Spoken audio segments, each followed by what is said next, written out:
Scene 1, the ballpark. Martin Luther King Jr. grew up in Georgia back in the days when Babe Ruth was still hitting home runs and movies were always filmed in black and white. Pitcher ball balls, I'm ready for more pitches. Hey guys, can I play too? Martin is on my team. No, I get it. He played on your team last time. So, I called it. Don't try to push me around, Wallace. No, Martin's on my team. No, he's on my team. The boys would argue about who got to have Martin on his team, but even as a young boy, Martin was a peacemaker. No, guys. Wallace, I was on your team last time. Clark, I'm going to play for you today. Now that's fair. Now let's play some ball.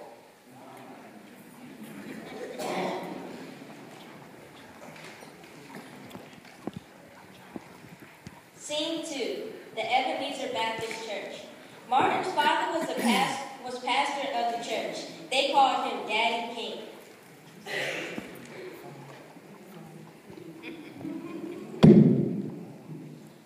Just as the good book says, we must love our neighbors as ourselves, whether black or white, young or old. Look, Lorraine, there's young Martin. Martin, doesn't it make you proud to see your father standing so tall before the congregation? Someday, Martin, you're going to follow in your father's footsteps. No, ma'am. I'm proud of my daddy. My dream is to be a shortstop. Martin didn't know, but Lorraine and Viola were right about him. Someday, he'd be known as the Reverend Martin Luther King, just like his father. But there would be some hard lessons along the way.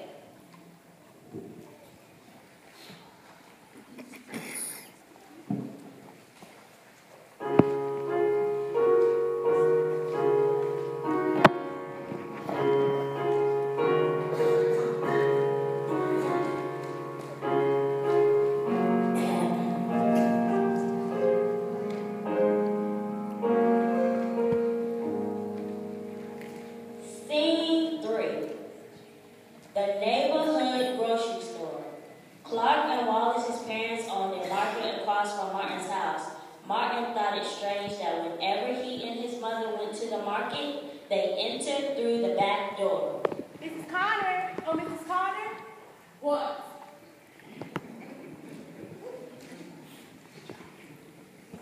I like a quart of milk and a pound of butter, please. You're going to have to wait. There's customers in front of you. Like all black customers, sometimes the Kings had to wait to be served. Even when they did get served, they weren't always treated very well. Now, what is it that you want? A quart of milk and a pound of butter. Before I give it to you, you're going to have to pay. Do you have any money? Come on now, Mrs. Connor. You know it has nothing to do with the fact whether or not I have my money. It's just that I can never trust your kind. Our time. Our time? Hey, Mrs. Connor, your boy Clark is quite a ball player. The other day, he struck me out not once, but 2 times. You've been playing ball with my boys? Yes, ma'am. They are my best friends. They are they?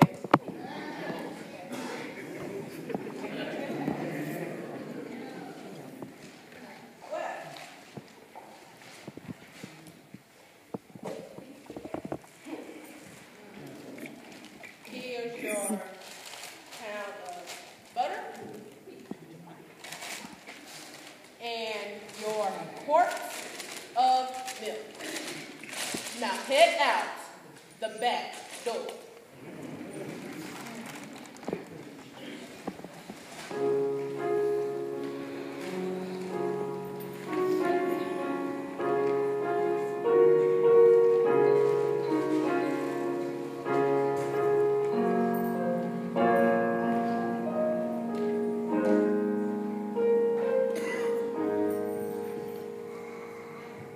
Scene 4, the Connor house.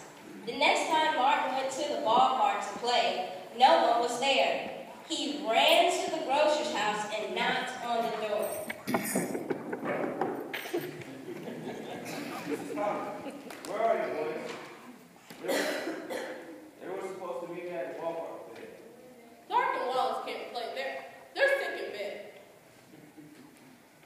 Martin could see past Mrs. Connor into the house. Clark and Wallace were standing in the shadows. Both boys were frowning, but Martin saw Clark shyly wave. They're right there behind you. They can't play with you anymore. They can't be wasting their time on color. Colored was a word used to describe people whose skin wasn't white. Now don't be knocking on my door anymore. Get in the house.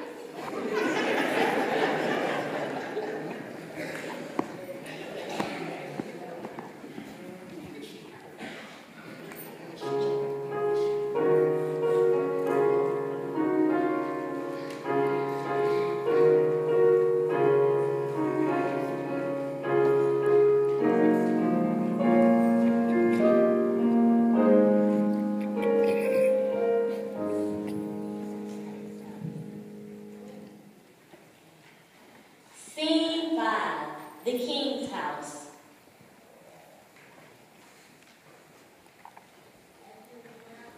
Oh, Martin, why are you crying? Mrs. Connor says that her boys can't play ball with me anymore. She says it's because I'm colored. Oh, I'm sorry, baby, but it was bound to happen sooner or later. But why does my skin color matter? Some people don't like folks who are different. But Clark and Wallace don't feel that way. We had fun together. Honey, they may not feel that way, but their parents do. That's why they make us use the back door. That's why they give us our milk. See, they're punishing us for being different, and then teach their children to do the same. But that's not fair. How can they do that? There are laws that allow them to discriminate against us. Mrs. King was talking about Jim Crow laws. These laws made it legal for white people to treat black people unfairly. Well, somebody needs to do something about it. Yes, Martin, somebody does.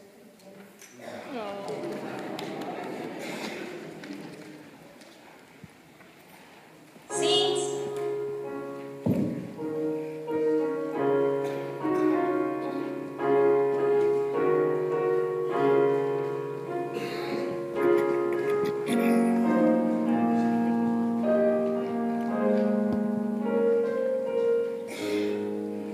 Scene 6, the ballpark. Someday Martin would do something about Jim Crow laws. But back when he was a boy, he just wanted to play ball.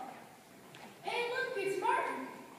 Don't talk to him. Remember what Pa said. Sorry, Martin. We sure could use a shortstop. Our Pa said he'll whoop us if we play ball with you anymore. But what do you think? How come my skin color didn't matter last week? We don't want any trouble, Martin. We just do what we're told. Let's go.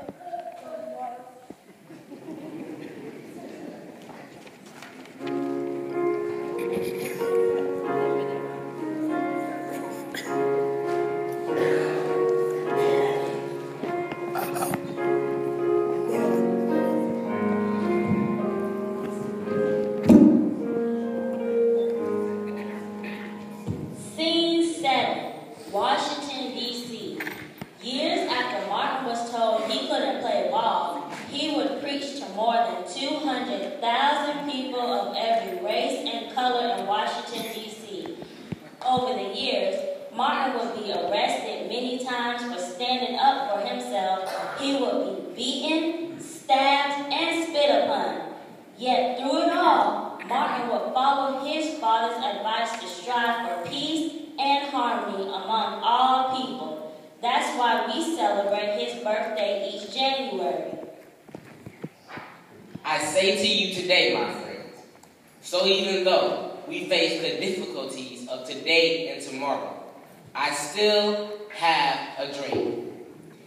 It is a dream that is deeply rooted in the American dream.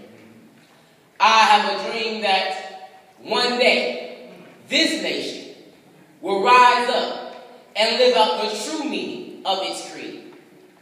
I have a dream that one day on the red hills of Georgia, the sons of former slaves and the sons of former slave owners will be able to sit down at the table of brotherhood. I have a dream that one day, even the state of Mississippi, a state sweltering with the heat of injustice, sweltering with the heat of oppression, will be transformed into an oasis of freedom and justice. I have a dream that my 4 little children will one day live in a nation where they will not be judged by the color of their skin, but by the content of their character.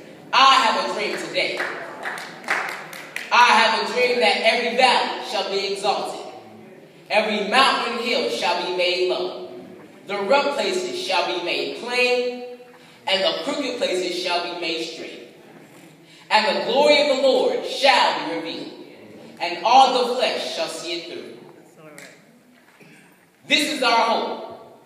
This is the faith that I go back to the South with.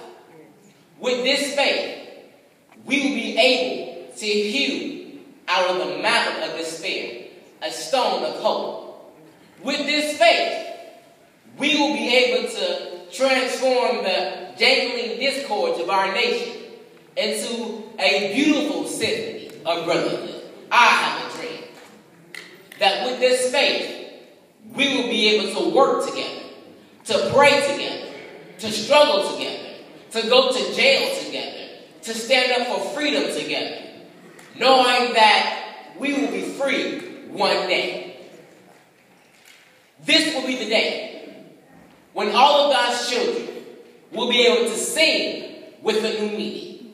My country, 'tis of thee, sweet land of liberty, of thee I sing. Land where my fathers died, land of the pilgrim's pride. From every mountainside, let freedom ring.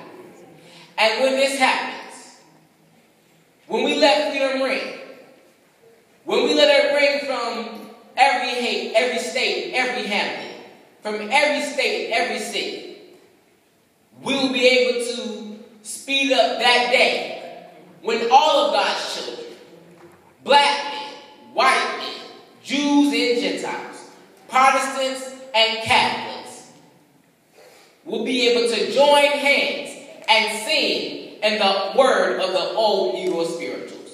Free at last, free at last. Thank God Almighty, we are free at last.